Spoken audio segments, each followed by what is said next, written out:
করিডোরে দাঁড়িয়েছিলাম। এমন করে তুমি আসবে ভাবিনি কখনো। তোমার কথা খুব মনে পড়তো। পড়বে না? আমার পেটে যে তোমার সন্তান, আমি তার মাঝে অনুভবে তোমার স্পর্শ পাই। অনাগত, তবে অচিরেই পৃথিবীর মুখ দেখবে। তোমার খুব জানতে শখ ছিল উদর গহীনে শিশু কেমন নড়ে চড়ে ওঠে।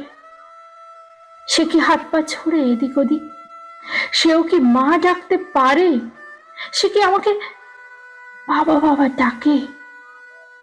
কি কৌতূহল তোমার! পেটের মাঝে কান পেতে রইলে আধা ঘন্টা,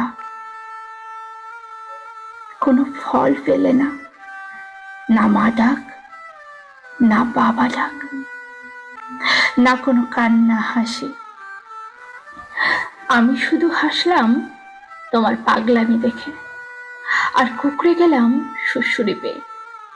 নাভির উপর চুলের ঘষা, সুড়সুড়ি লাগবে না তো কি? তুমি কোনোদিন বাবা ডাক শুনতে পাবে না। কি দুর্ভাগা তুমি! এমন করে তুমি আসবে ভাবিনি কখনো। সীমান্ত প্রহরীদের ছুটে মেলে না সহজে, তাই আমার মতো স্ত্রীগণ চিরপ্রতীক্ষার পাত্র।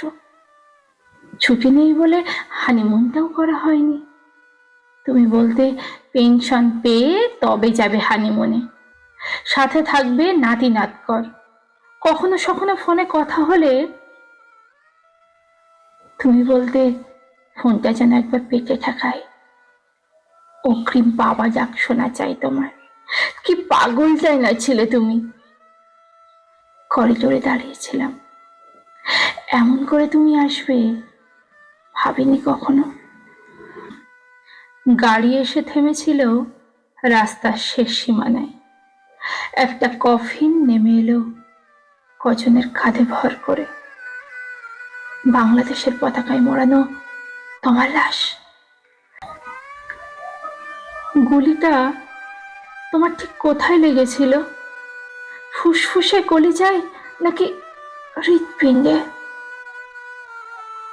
নিঃশ্বাস যখন বন্ধ হয়ে এলো তোমার, অন্ধ হয়ে এলো পৃথিবীর আলো, আমার কথা কি তোমার মনে পড়েছিল?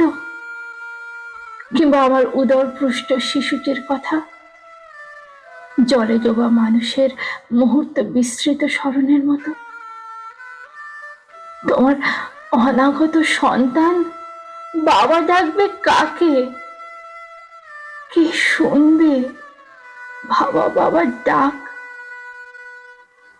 পিতৃছায়াহীন বেঁচে থাকা কি যে বেদনার!